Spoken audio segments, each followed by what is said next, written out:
Good morning. My name is John Logsdon. I'm the director of the Space Policy Institute at George Washington University, and a very long time observer, analyst, commentator, teacher on the space sector. Because we have 5 speakers, not 4, as it says on your program, and 1 hour, and Pete Warden and Rusty Schweiker have promised an incoming object if we don't get out of the way for the next panel. We hope to run this with 10 minutes each for our speakers and a little time, but not very much time for questions. So I'm going to hold the questions till the end of the panel to make sure that each person gets a fair amount of time to speak. This is called the International Space Development Conference, and so it is entirely appropriate that one plenary panel look at what the major space agencies of the world other than the United States are up to, and that's the purpose of this panel. You have 3 of the speakers who are actually here on your program, Fred Nordlund, Graham Gibbs, and Kiwao Shibukawa. For substituting for Mr. Sun of the Chinese Embassy is Whitney, who is a visiting researcher with us at the Space Policy Institute, who is an expert on the Chinese space program. And not on your program is Yevgeny Zverdre, who is the Counselor for Science and Technology of the Embassy of the Russian Federation, obviously speaking on the Russian program. So I will call Fred to the microphone and we'll go from there.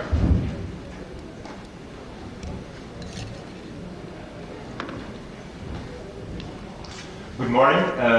Okay, 10 minutes. Ask for the slide. Yeah, the slides, please.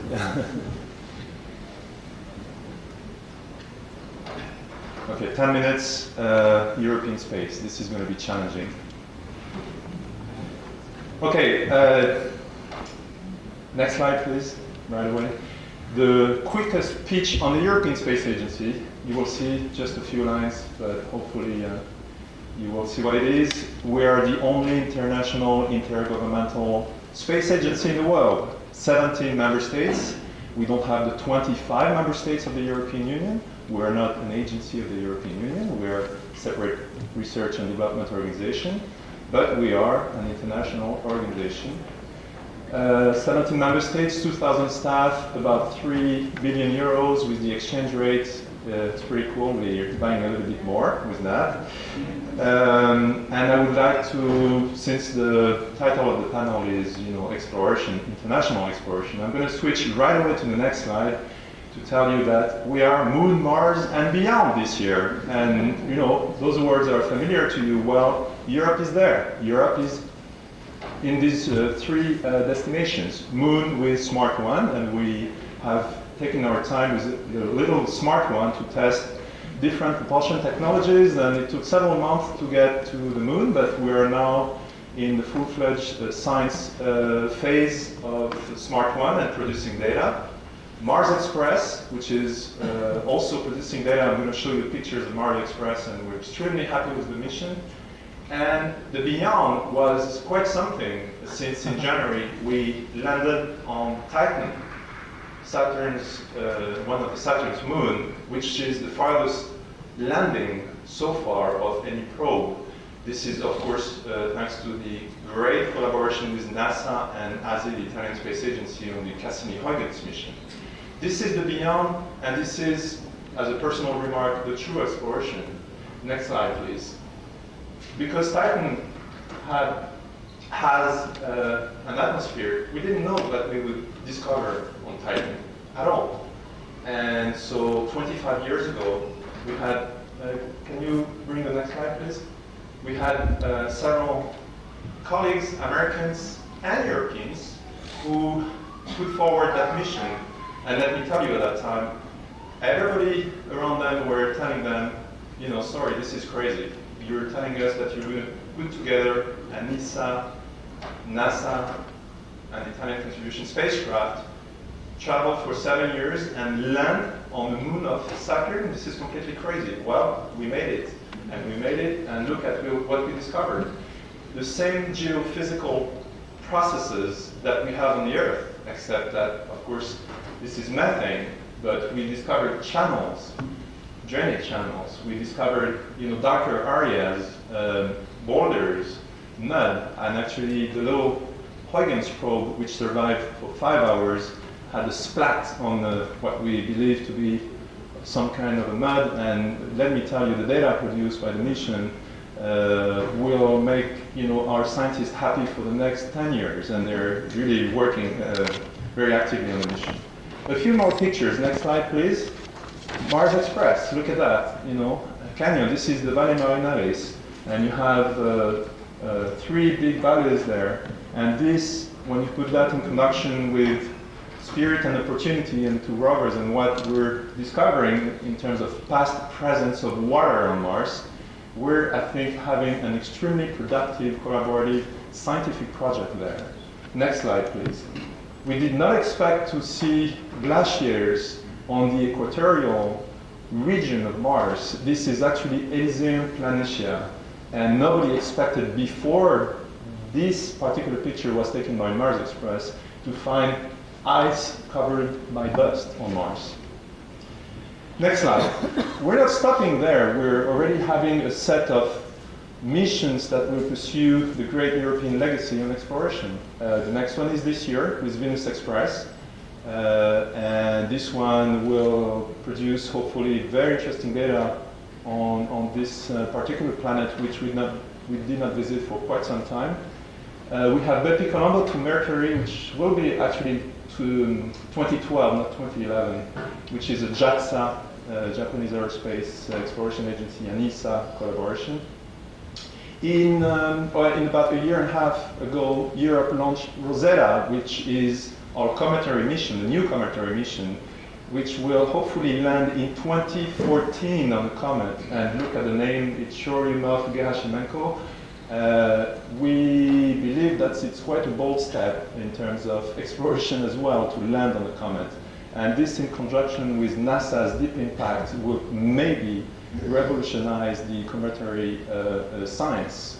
So you see that we have many complementarity and commonality on existing missions already.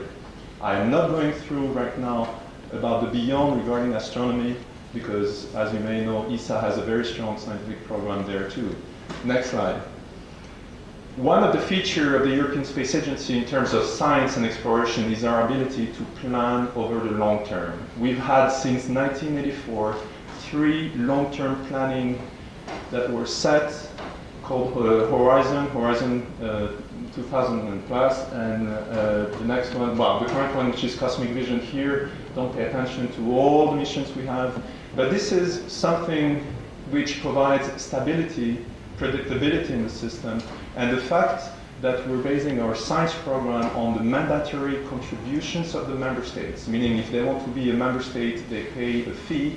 We use part of that money to pay for that particular scientific program.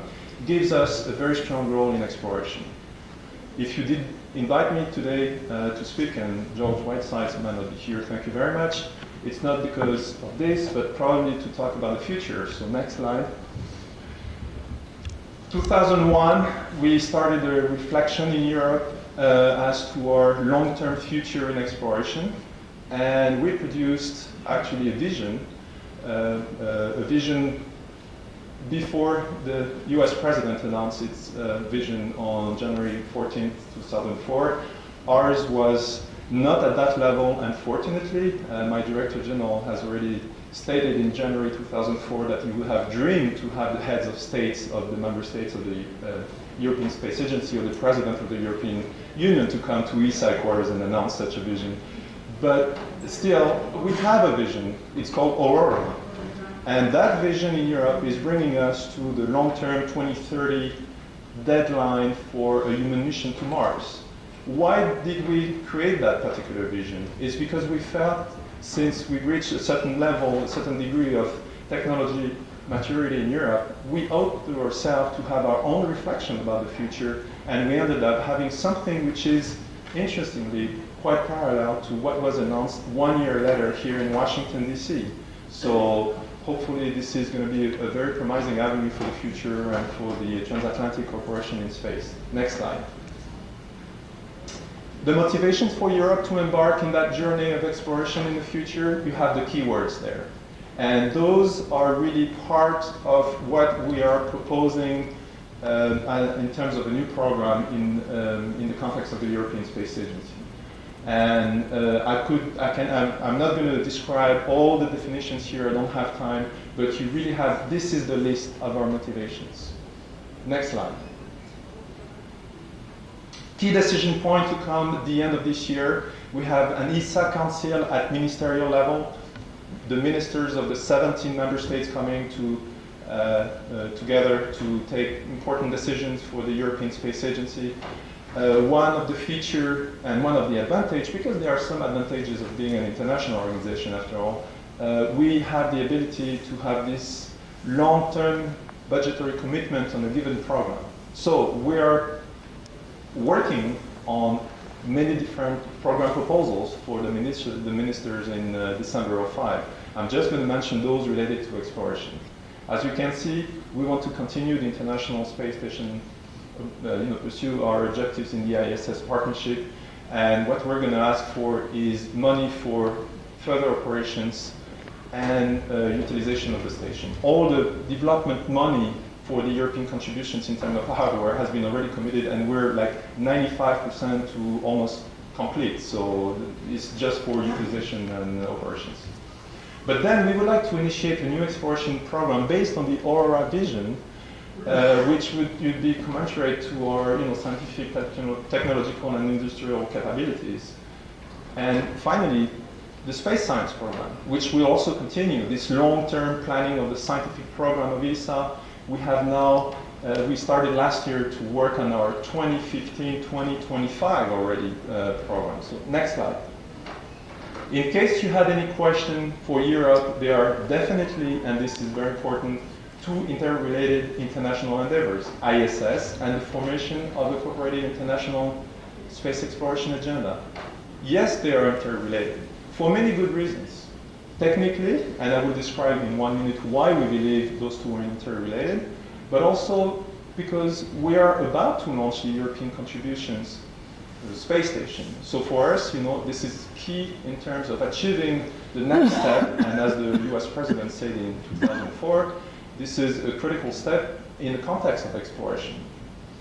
By the way, just to tell you that we have 3 phases in the space station. The phase before all the European elements are up there, and we're already active in the space station, and on the basis of an agreement with the Russian Space Agency, for example, we're going to fly Thomas Reiter on the right-hand side there for 6 months. He's going to be crew number 3 on the space station. He's going to fly on Atlantis in September and stay for 6 months there. So an active utilization program already, astronaut flights and equipments up there.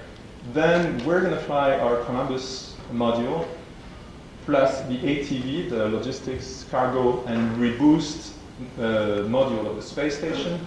That will be phase 2. But phase 3 is since January 14, 2004, 2010, because it has been announced that the shuttle will be terminated in 2010. So we have now to work on an ISS commitment post-2010, which will change, of course, since the shuttle will not be around. Next slide. 2 minutes. Okay, what we're proposing also is future Mars robotic missions. I just want to spend just 1 second there because we're discussing very actively with NASA on these particular 2 projects. ExoMars, which we envision to be an orbiter, high mobility rover, and a package for seismology drilling, as you can see on the picture. We're going to drill on Mars, and also weather and meteorology. This is a little bit of follow the water strategy of NASA, plus of course search for life. And we believe ExoMars is going to be a cornerstone for Mars robotic exploration.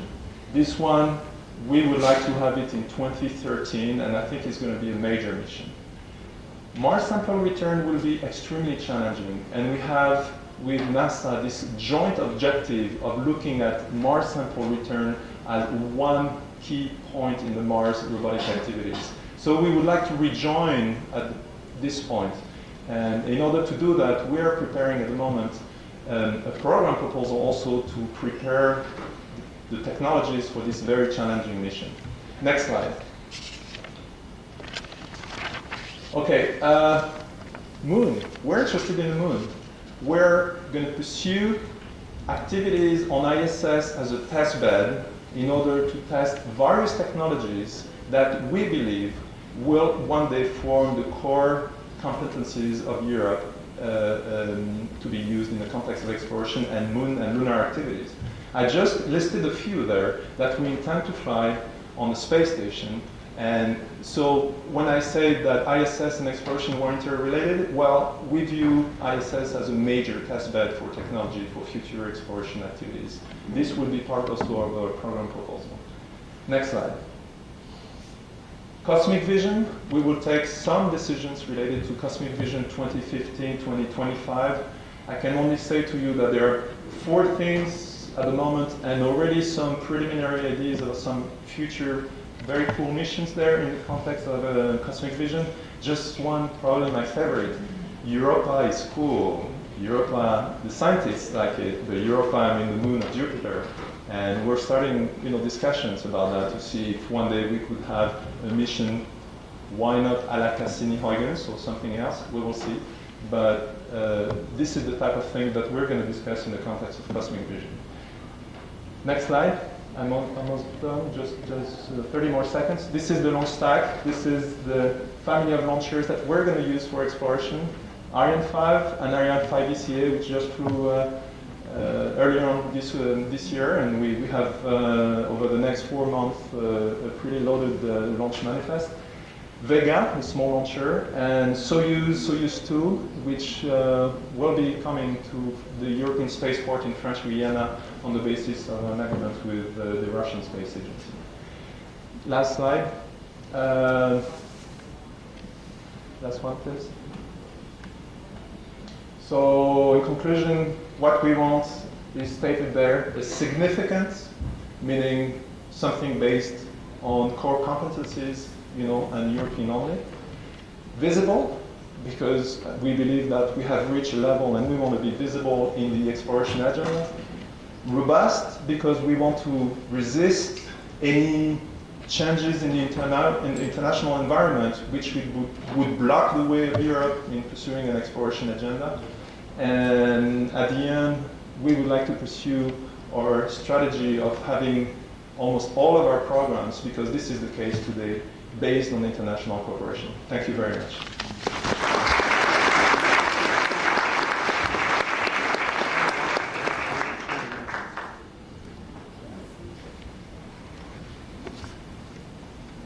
I'm not going to react to what I was just told. Those of you that have come in later may not have heard the announcement at the start that rather than Mr. Sun from the Chinese Embassy, our speaker on the Chinese space program is Whitney Wen, who is a visiting researcher with us at the Space Policy Institute at George Washington University. Whitney?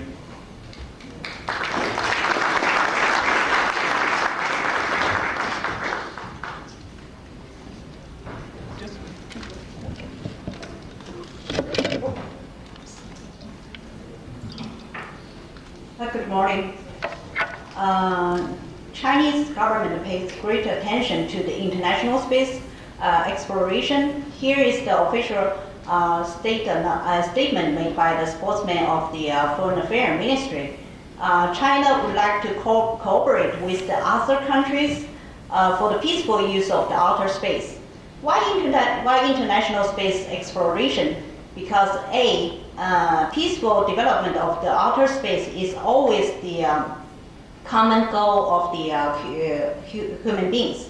Be international space cooperation rather than competition can save time, energy, and money, can stand on the shoulder of the giant, can speed up the technology process and progress and save and solve the technical problem.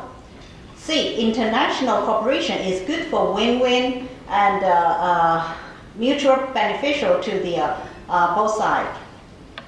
Of course, China's space principle is primarily focused on the safe reliance coupled with the international cooperation. If there's no international cooperation available, China's space is still will still go ahead on its own because the China space is the national priority, and space is it's very can stimulate the other industry development in China. So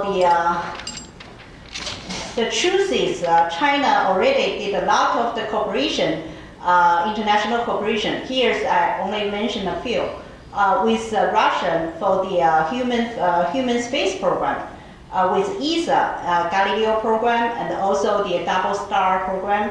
With Brazil joint R&D, the Earth Resources Satellite. In the area of the commercial launch service in the 1990s, a couple of the American made satellite launched on the Long March rocket. Due to the export license control, right now is the main foreign partner with China is the French Alcatel and made satellite launched on the Long March launch vehicle.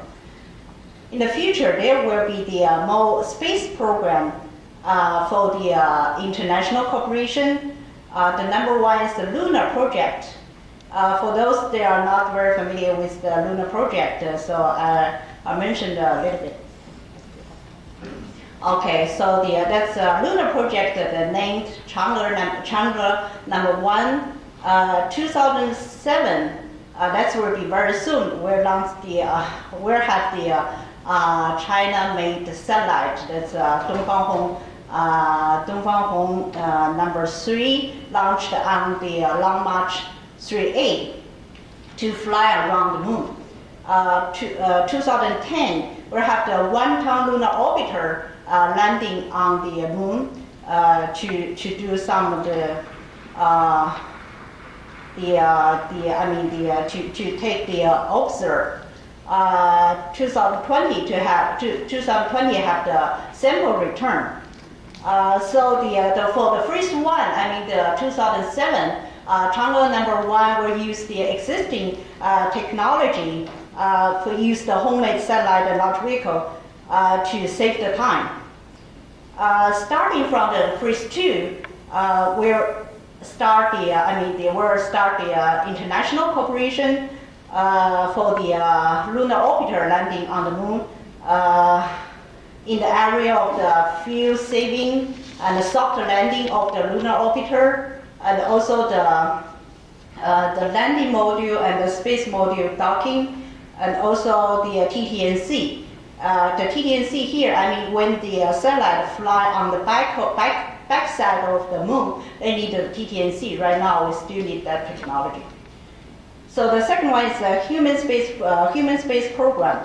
Currently, the future plan is 2007. We'll have the docking and the spacewalking, and also have the 8 to 10 ton space lab set up there.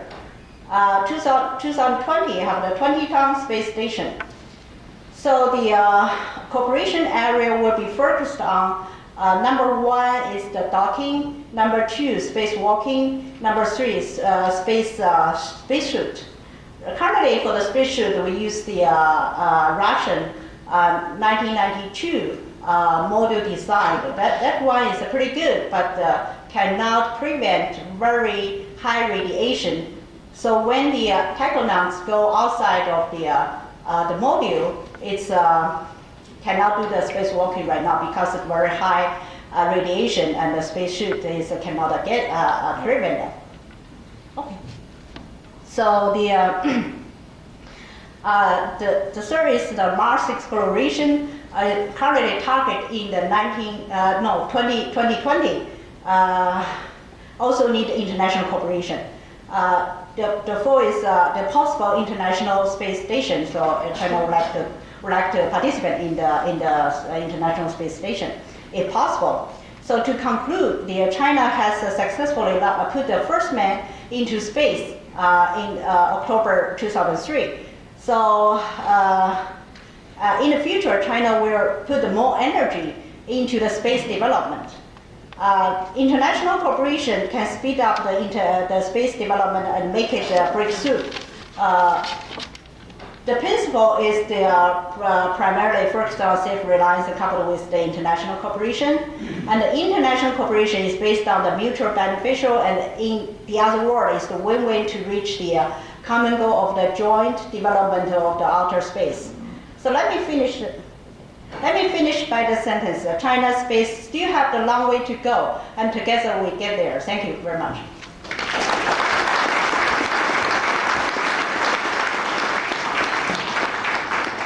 Thank you, Whitney. Next is Graham Gibbs from the Canadian Space Agency. Thank you, John, and good morning. Could you put up the presentation, Gibbs, please?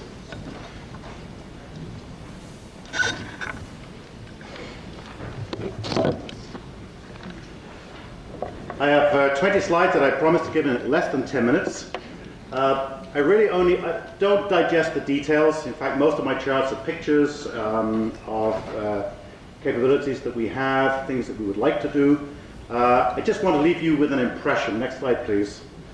Of an agency that, though we are modest in our budget and the number of employees, has developed some world-class capabilities over the years, and something that's not often understood or appreciated is Canada has been in space now for 40 years. In fact, we were the third nation in space.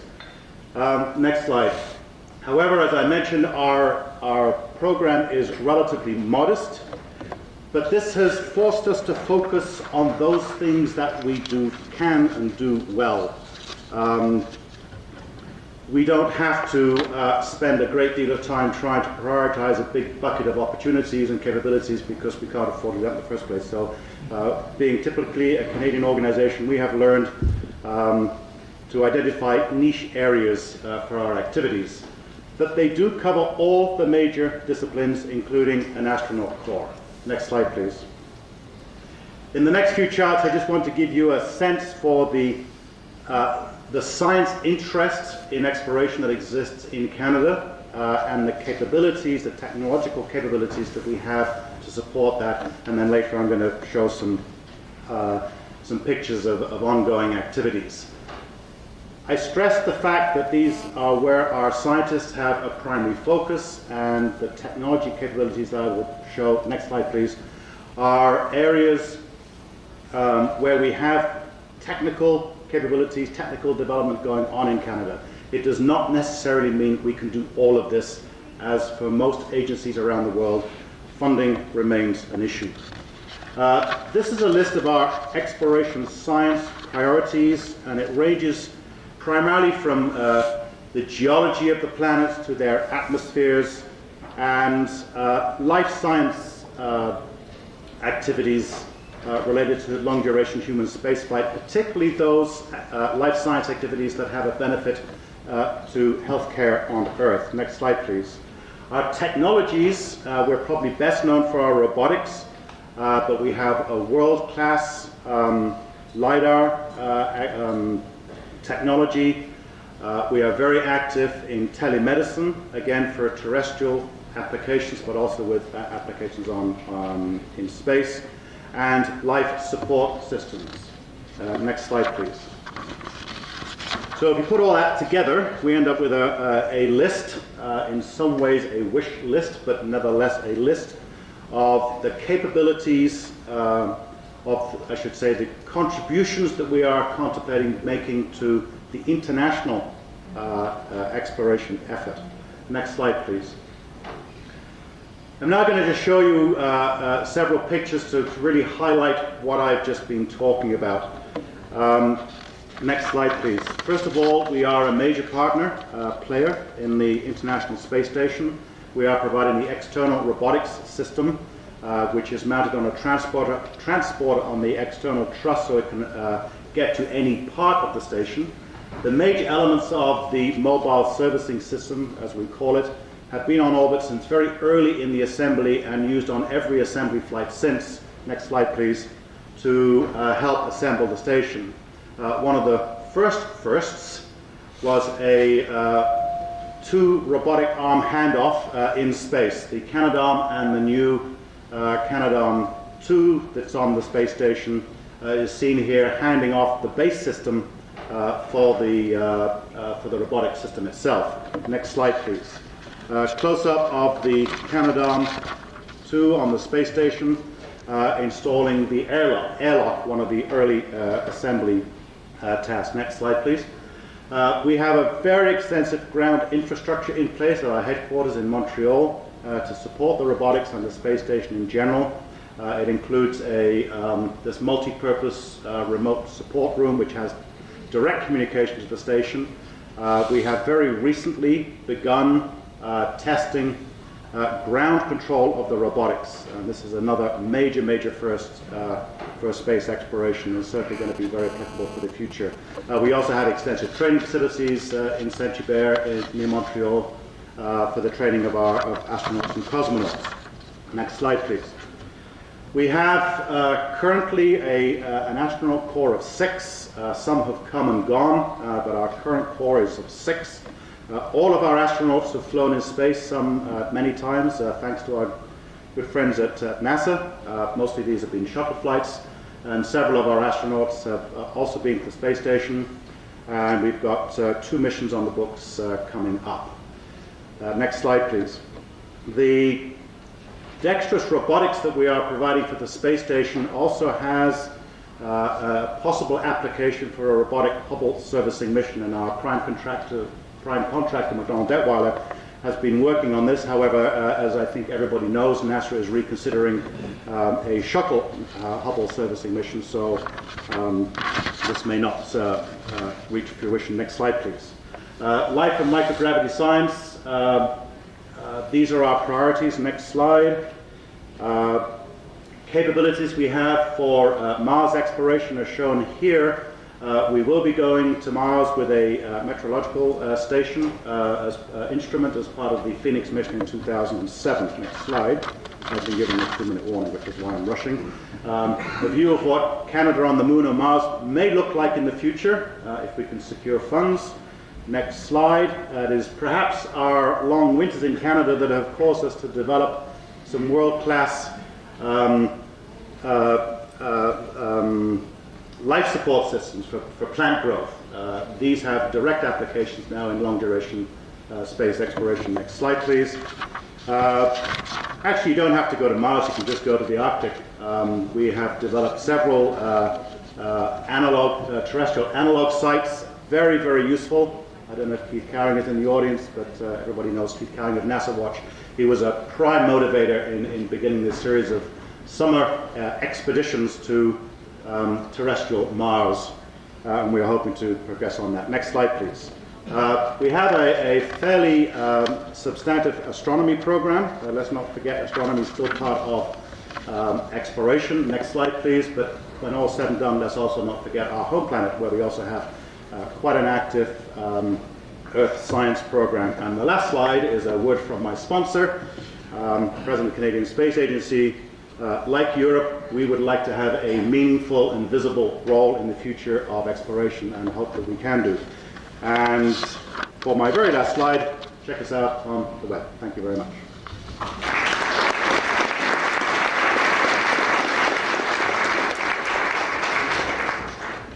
Thanks, Graham. Our next speaker, Kiwao Shibukawa, is the head of the Washington office of the Japanese Space Exploration Agency. He's a newcomer to town. I think this is one of his first public presentations. If we want to get his slides up, Shibukawa-san.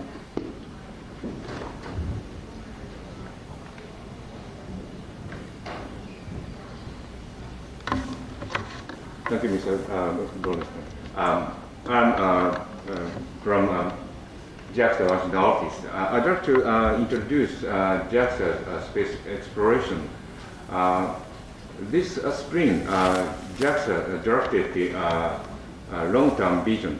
This is the first time JAXA itself worked out this kind of plan. And that long vision consists of major 4 fields.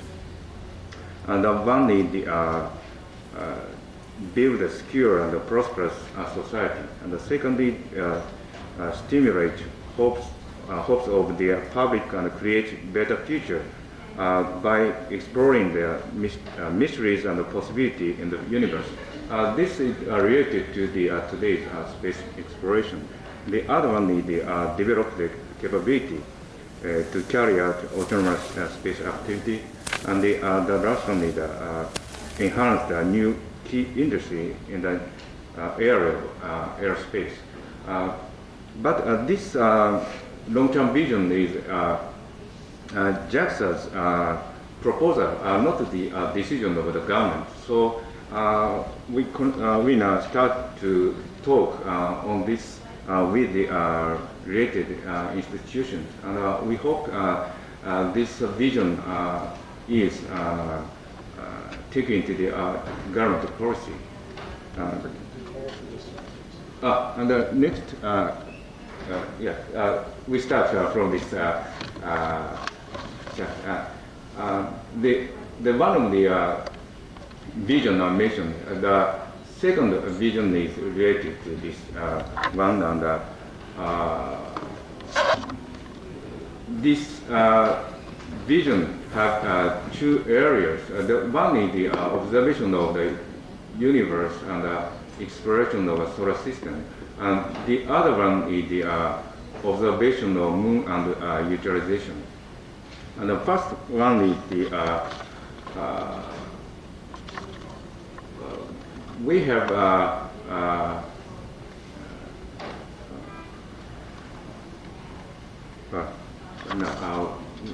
we skipped the execution plan. We plan to realize the space exploration. We planned in the first 10 years. We'd like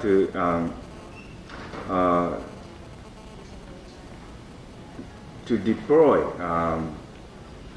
broad multi-wave observatories. That means the X-ray or infrared or the radio wave, and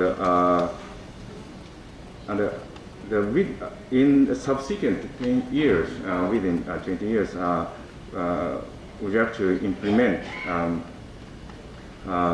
missions for observation of earliest stars and black holes, and also make effort to build a mission to detect gravitational waves, and also to expand the area beyond the solar system.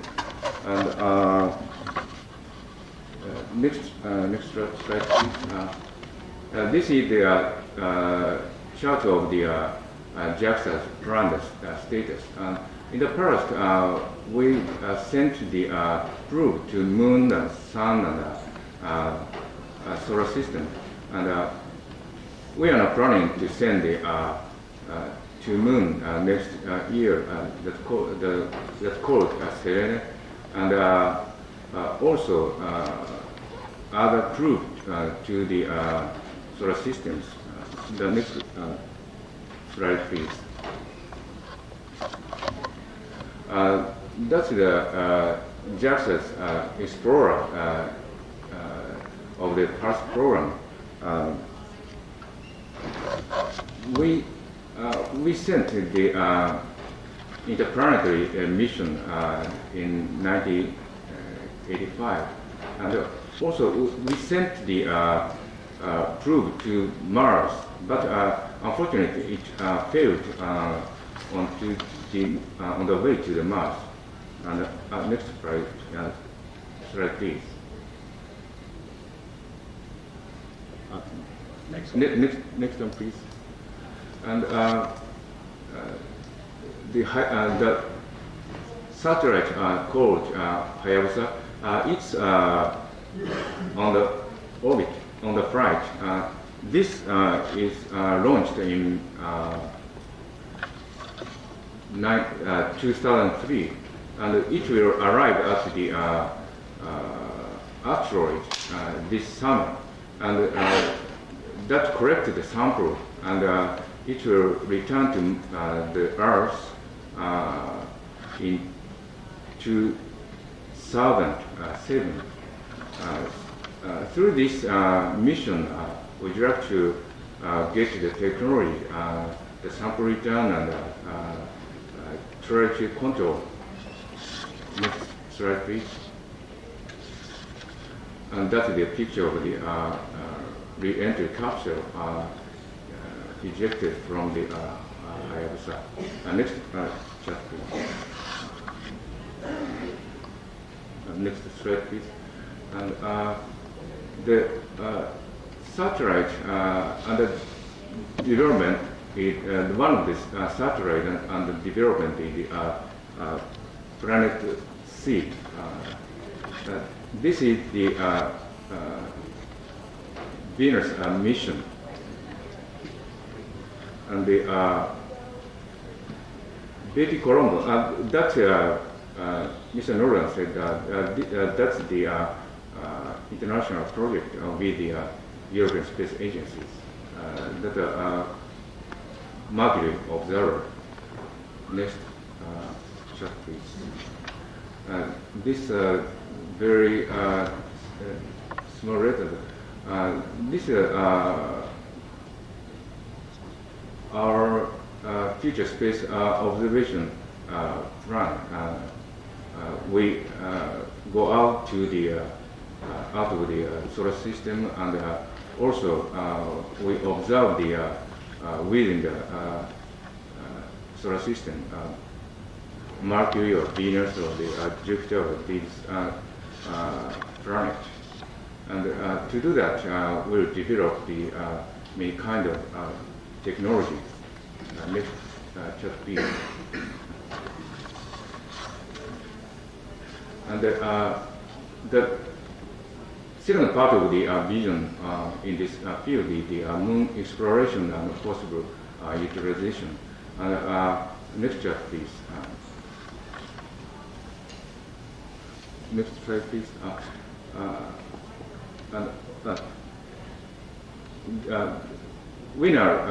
In the first program, we sent the probe to the moon. Next slide, please. And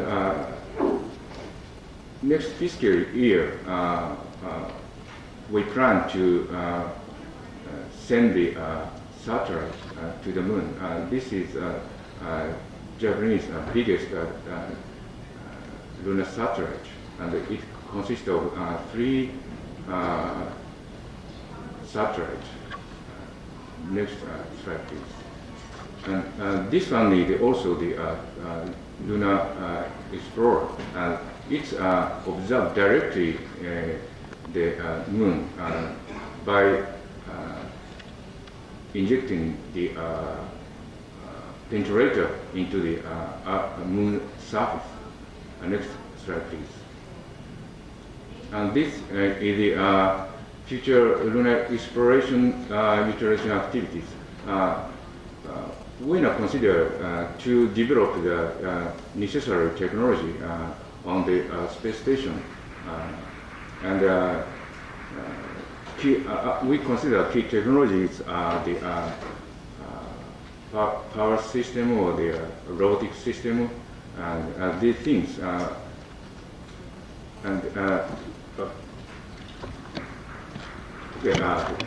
We finished at this time. Thank you.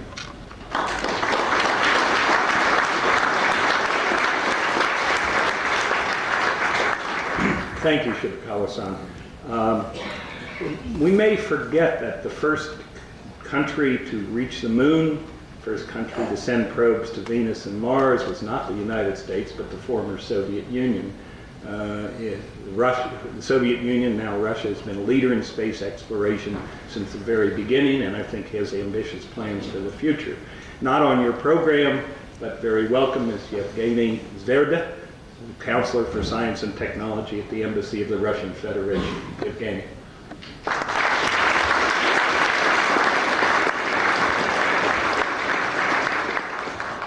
Thank you very much and good morning. Indeed, it gives me a great pleasure and honor to represent the Russian space here in front of you, which was also first in launching human in space as well. But it will take maybe hours, not minutes, if I try even briefly to overview the details of the Russian space activities, not history, but present day.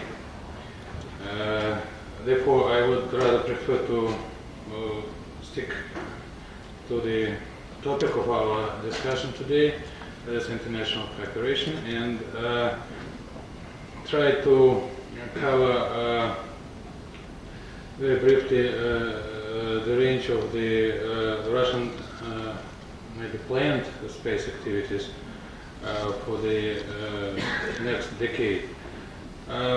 Currently, the Federal Space Program for 2001 and 2005 is being implemented, which was adopted by the Russian federal government in the year 2000. And in fact, we have already outlines and I would say even details of the next Federal Space Program for the next decade, 2006-2015.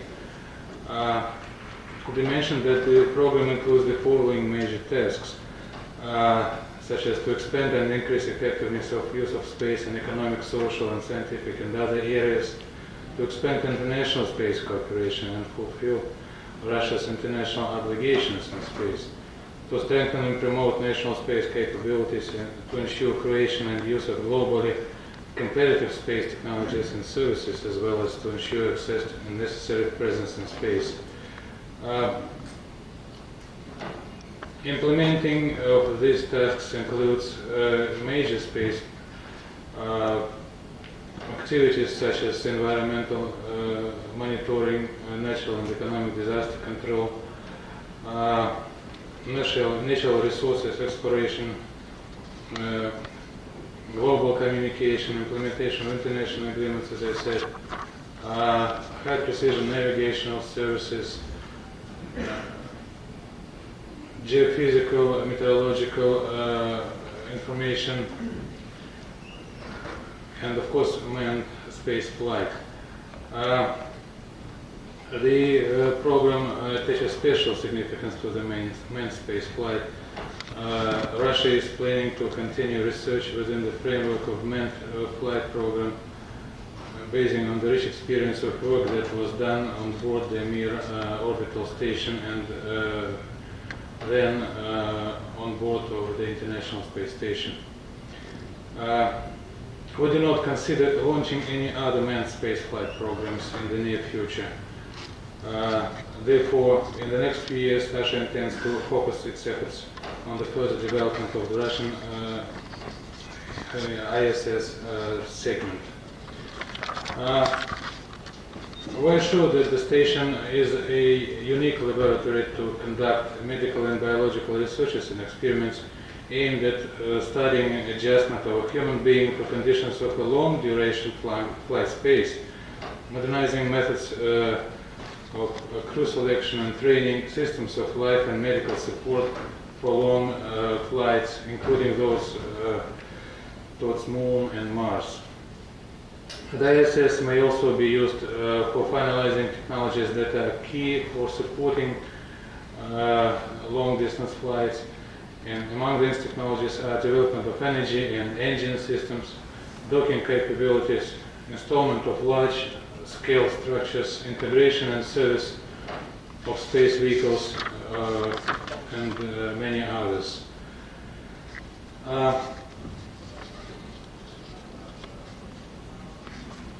We are approaching the next step of space exploration, that is research of and development of planets, first of all the Moon and Mars.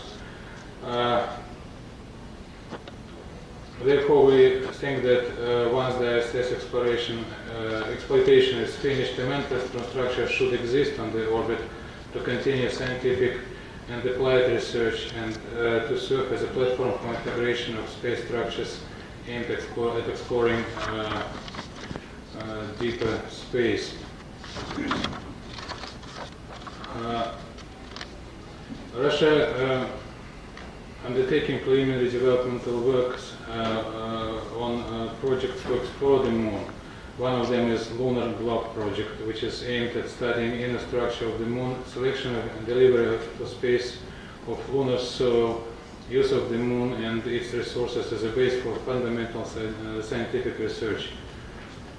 Furthermore, possibly in 2020-2025, an issue will arise to create automated lunar base that can be used for deployment of complex research systems. Closer to the middle of the 21st century, we think that the possibility of creating habitated lunar and Martial automated bases emerge. Implementation of all these projects requires broad international cooperation, which should start from the earliest possible stage. We understand that further space exploration can be carried out by two essentially different ways. First, by close international cooperation, with the most advanced example of it being the International Space Station project. And second, by using natural capabilities only. Russia shares the first approach, since it is within the interest of both separate countries and humanity as a whole.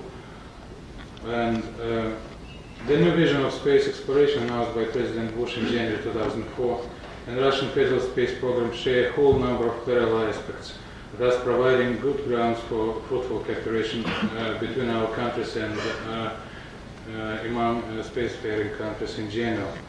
It would be expedient to maintain and develop legal basis, organizational structure, and international cooperation management that were established within the ISS framework. Russia proposes to consider the ISS as a base for future development of international cooperation, and as a base to establish interoperability, intercompatibility, and interchangeability of all space vehicles developed by different countries as a major principle for developing new manned flight projects.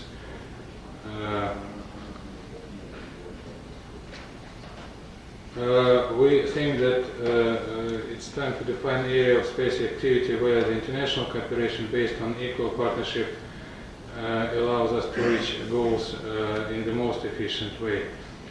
We believe that the manned spaceflight at its current stage and moreover in the future is one of the directions that match this definition. Thank you.